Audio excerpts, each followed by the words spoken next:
There were seconds left before the bell, and something could be lost forever if anyone blinked. The youngest man in the ring breathed low while laughter cut through the air, promising humiliation before the first punch was even thrown. If age decides who stays standing, why was silence beginning to weigh now? The lights crushed the ring, and the veteran advanced with the certainty of someone who had never been challenged by someone so quiet. Mike Tyson did not answer the taunts. He answered time itself, measuring distance the way one measures consequences. Every wrong step would cost dignity, control, perhaps identity. The crowd expected fury but found calculation. The referee raised his hand, the bell hesitated, and an invisible decision had already been made. No one saw what Tyson saw in that instant, the flaw that would change everything, and the next move would allow no correction, no second chance. The arena seemed stable, but something there was about to crack. The noise of the crowd was not celebration, it was a premature judgment, a verdict delivered before the fight began. The ring smelled of old sweat and unresolved expectation, as if it had already seen men fall for less. If everyone believes the outcome is obvious, who pays the price when certainty fails? The veteran walked in wide circles, chest inflated, testing the territory like a longtime owner. Tyson remained too still, and that was unsettling. Stillness did not match fear. Every second without an attack increased the tension, like an elastic stretched beyond its limit. The crowd laughed, but laughed too loudly, as if trying to hide doubt. Something in that young silence threatened the balance of the place, and no one yet knew where the collapse would come from. Nothing seemed out of place, and that was the real danger. The harsh lights created shadows that hid mistakes, and the constant noise prevented any clear reading of the environment. If chaos is expected, who notices order forming in silence? The veteran slapped his gloves, displaying scars like credentials, reminding everyone he had survived worse nights. The collective narrative depended on that. Experience wins, youth learns. Tyson observed everything without reacting, as if the ring were a mathematical problem about to be solved. His calm did not calm anyone, it provoked. Every contained gesture felt like a refusal to follow the expected script, and when someone refuses to play the assigned role, the entire system begins to creak, preparing a break no one controls. The pressure came not only from the opponent, but from the entire environment conspiring toward a predictable ending. If the young man failed, everything would make sense again. If he did not, something greater would be lost, the logic of automatic respect. The veteran felt this without understanding it, which is why he advanced too much, talked too much, needed to be seen. Tyson, by contrast, reduced his presence, like someone hiding before impact. The question hung in the air: who was really at risk there? The arena held its collective breath, expecting violence, but the absence of it was more threatening. The bell had not yet rung, and something was already about to fall. Not a body, but a certainty that supported everyone there. The first test did not come with a punch. It came with waiting. If Mike Tyson were truly inexperienced, he would have reacted by now, shown haste or fear. But he breathed as someone conserving something precious, and that put everything at risk. The veteran watched that silence and felt a threat he could not name. Why did someone so young seem so uninterested in proving anything? The answer did not come, and its absence tightened the space. Tyson kept his chin low, eyes fixed, refusing the expected psychological game. Every second without an attack challenged the logic of the ring. If fear was not moving him, then what was? The crowd began to lean forward, uneasy, sensing that the initial reading might be wrong. And when the reading changes, the mistake demands its price. The veteran tried to impose presence, advancing with weight and history. His body said, "I've been here before," but his mind asked, what if that isn't enough? That doubt could not show. He needed to believe age still meant authority, that respect came before the punch. Tyson sensed that tension and did not rush to break it. He waited, because waiting is also attacking. The risk was clear: miss the timing and lose control. Hit it, and take something from the other that does not return. The silence between them became a minefield. Every step by the veteran was a request for confirmation. Every retreat by Tyson was a refusal. And when someone refuses to validate their opponent, something begins to collapse from within. Tyson was not thinking about victory. He was thinking about coherence. His body needed to do exactly what his mind had already decided, or everything would be lost. The veteran mistook this economy of movement for hesitation, and that fed his confidence. But confidence built on misreading charges high interest. The young man observed the rhythm, the weight transferred too early, the hand that dropped out of habit. None of this was visible to those shouting from the outside. The real question was not who was stronger, but who was more attentive. And while the veteran tried to accelerate the inevitable, Tyson waited for the instant when a mistake would no longer be correctable, because when that instant arrives, no one walks away untouched. The exit ceased to exist when the first serious advance happened. If anyone retreated now, they would lose more than position. They would lose authority in front of everyone. The veteran came in with force, not to land a blow, but to assert dominance, and that gesture exposed the real risk. Tyson did not move immediately, and that fraction of a second created panic where there should have been control. Why had he still not reacted? The entire ring felt the weight of that question. The tension stopped being private and became public. Every look, every breath now belonged to the conflict. There was no way to pretend normality. The fight was locked, not in punches, but in expectation.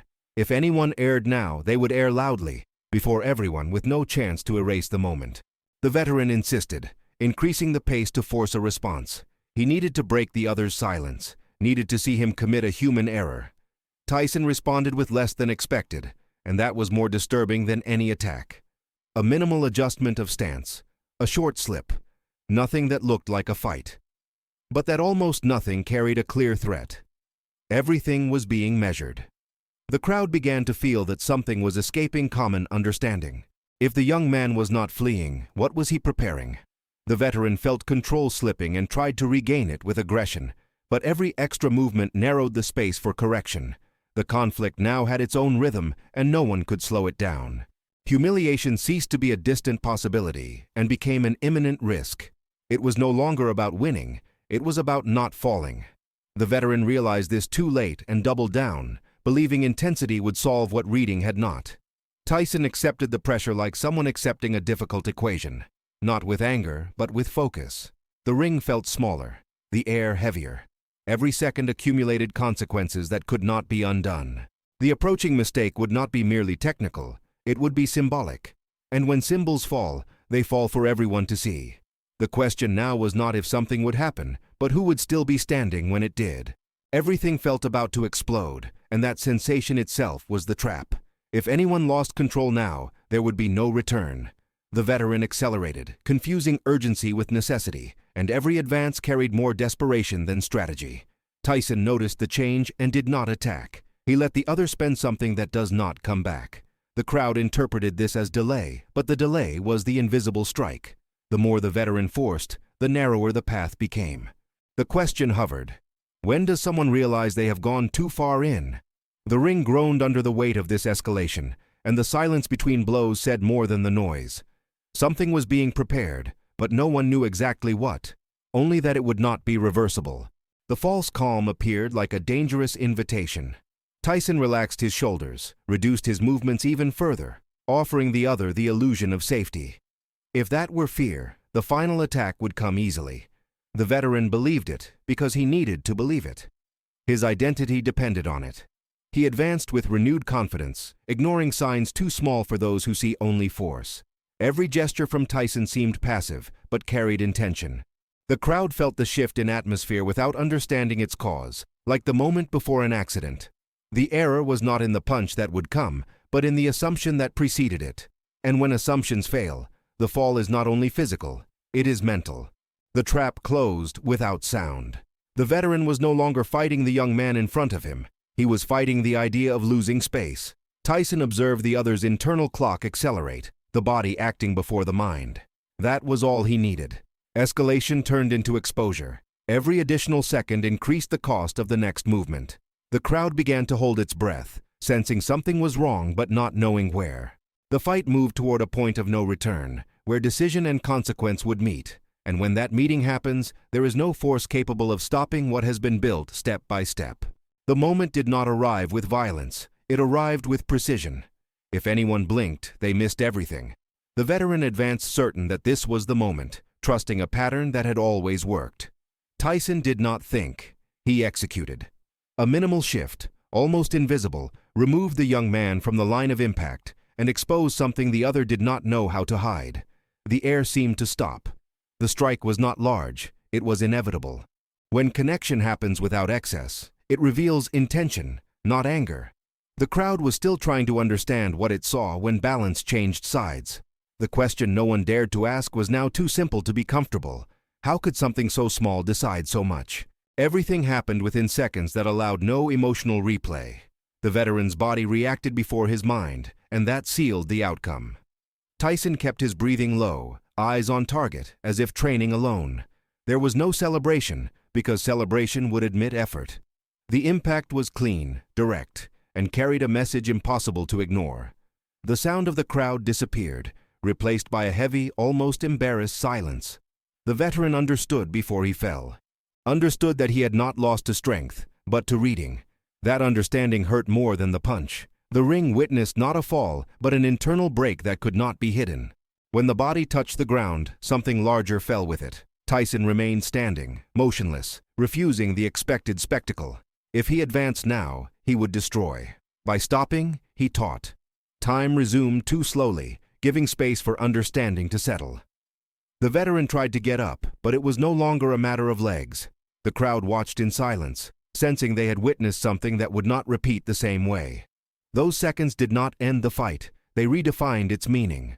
And as the referee approached, the most uncomfortable question spread through the place. How many certainties had fallen with that body? The impact continued even after the body hit the canvas. If the pain were only physical, it would be bearable. But what fell there was an image built over years. The veteran realized this before hearing any count. Who was he without the certainty of superiority? The arena's silence weighed more than boos. Tyson, standing still, expressionless, made it impossible to blame brutality. There was no excess, no luck. The defeat was too clean to deny.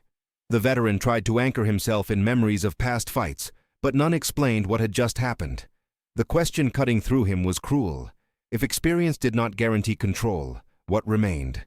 And as he tried to rise, he understood that something inside would not stand the same way again. The crowd began reorganizing its beliefs in real time.